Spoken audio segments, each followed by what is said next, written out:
এত বন্ধু-বান্ধব, এত আত্মীয়স্বজন কিন্তু একটা সময় পরে না আপনার এগুলো কোনো কিছুই ভালো লাগবে না। তখন মনে হবে আপনার একা জীবনই সবচেয়ে বেশি সুন্দর। আর তখন এই যে বন্ধু-বান্ধব, আত্মীয়স্বজন এদের কারো সাথেই একটা সময় পরে আপনার মিশতে ইচ্ছে হবে না। মনে হবে নিজে একা থাকি, নিজের সংসার নিয়ে থাকি, নিজের ফ্যামিলি নিয়ে থাকি। এর বাইরে যেন আর কোনো কিছু না। আর এই জিনিসগুলো তখনই আপনি ফিল করবেন যখন আপনি মানুষের কাছ থেকে অনেক বেশি কষ্ট পাবেন। হ্যালো এভরিওয়ান, আসসালামু আলাইকুম। কেমন আছেন আপনারা সবাই? আলহামদুলিল্লাহ আমি ভালো আছি। তো আপনাদের সামনে চলে আসলাম আরেকটি নতুন ভিডিও নিয়ে। তো আজকের রান্নাবান্নার ভিডিও। আজকে চলে আসলাম রান্নাঘরে। আর আজকে অনেক বেশি তরকারি রান্না করব না, জাস্ট অল্প কিছু রান্না করব। তো ফার্স্টেই আমি পেঁয়াজ রসুন কেটে নিচ্ছি। আমি আজকে ডাল রান্না করব আর হলো কি বলে ভেন্ডি ভর্তা করব। ভেন্ডি বলতে ঢ্যাঁড়স, ঢ্যাঁড়স ভর্তা করব। তো সেটার জন্যই আমি পেঁয়াজ রসুনটাকে কেটে নিয়েছি, সাথে কেটে নিয়েছিলাম কাঁচামরিচ।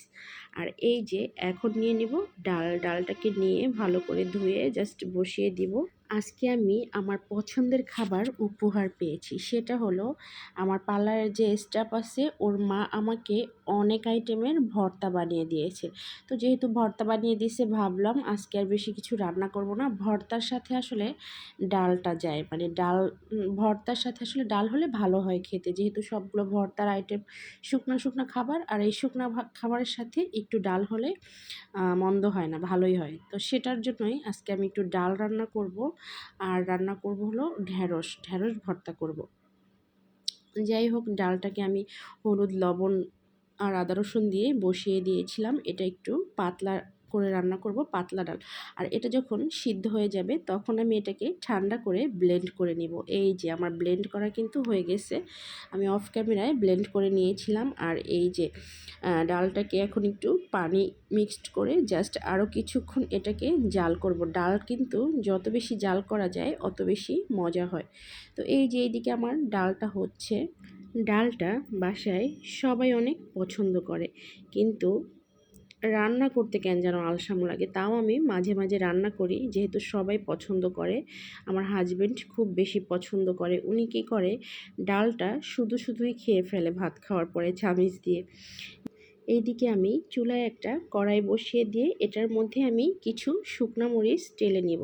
আর এই শুকনা মরিচটা হলো ভর্তার জন্য, আমি যে ঢ্যাঁড়স ভর্তা করব সেটার জন্য। আর এই যে ডালটাকে ফোড়ন করার জন্য আমি এখানে পেঁয়াজ আর কিছু রসুন কেটে রেখেছিলাম, তো সেগুলোকে ভালো করে আমি ভেজে নিব। আর আমি ভুলে গিয়েছিলাম এখানে পাঁচফোড়ন দেওয়ার জন্য। পাঁচফোড়নটা আসলে আগে দিতে হয়। যাই হোক, এখন দিলেও হবে, তো এখন দিয়ে নিচ্ছি পাঁচফোড়ন। আর পেঁয়াজ মরিচটা যখন টালা হয়ে যাবে, বাদামি কালার হয়ে আসবে, তখন আমি ডালটাকে ফোড়ন করে নেব। আর এই পাতলা ডালটা কিন্তু বেশ মজারই। এইদিকে আপনাদের সাথে আরেকটা জিনিস শেয়ার করব, সেটা হলো আমার বাচ্চার খেলনা সম্বন্ধে। আমার বাচ্চা প্রতিদিন খেলনা কিনে, ওর পাপা হলো ওকে প্রতিদিন খেলনা কিনে দেয়। আর এটার জন্য আমি ওর পাপাকে প্রতিদিন অনেক বেশি বকা দিই। তো আজকে যখন আমি আমার সাথে নিচে গিয়েছিল, আমার বাচ্চা আমাকে বলেছিল খেলনা কিনে দেওয়ার জন্য। তো আমি ওরে আসলে খেলনা কিনে দিতে চাইনি। তো আমার বাচ্চাটাকে দেখলাম সে খেলনা কিনে না দিলে সে দোকান থেকে আসবেই না, মানে ওই দোকানের সামনেই দাঁড়িয়ে আছে। প্লাস রাস্তার মধ্যে আমার হাত মানে ধরা ছিল, হাত ছেড়ে সে দৌড় দিয়েছে, বলতেছে আমি চলে যাব। তার মানে তার পাপা কতটা বিপদে পড়ে তাকে প্রতিদিন খেলনা কিনে দেয়, এটা আমি আজকে খুব ভালো করে বুঝতে পেরেছি। এখন থেকে আর তাকে বকা দেয়া যাবে না।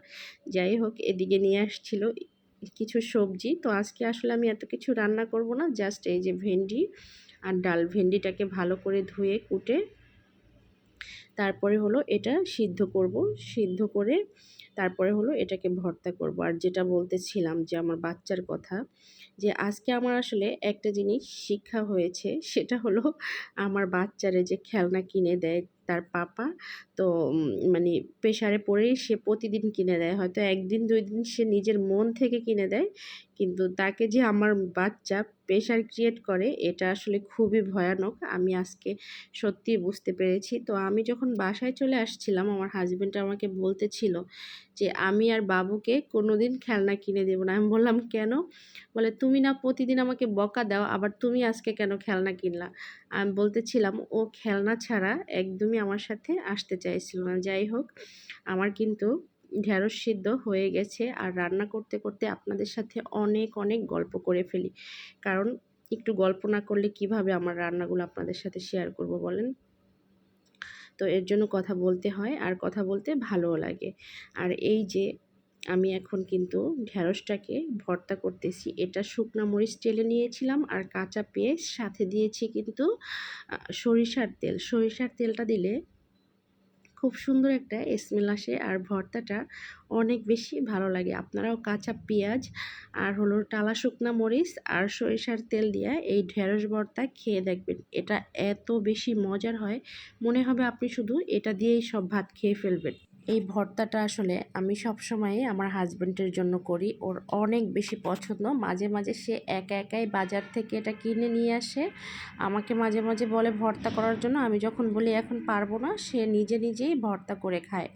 মানে সে নিজে এটাকে ভর্তা করে খাবে। প্লাস এটার সাথে আবার কি করে চিংড়ি মাছ, সাথে আলু, সাথে হলো কি আ ভেন্ডি এগুলা দিয়ে সাথে ডিম এগুলা দিয়ে নিজে, নিজে একটা রান্না করে তারপর ভাত খায়। অনেক তরকারি থাকার পরেও সে এই জিনিসটা করে। আর এই যে আপনাদেরকে বলেছিলাম না যে আমাকে আজকে একজন ভর্তা উপহার দিয়েছে।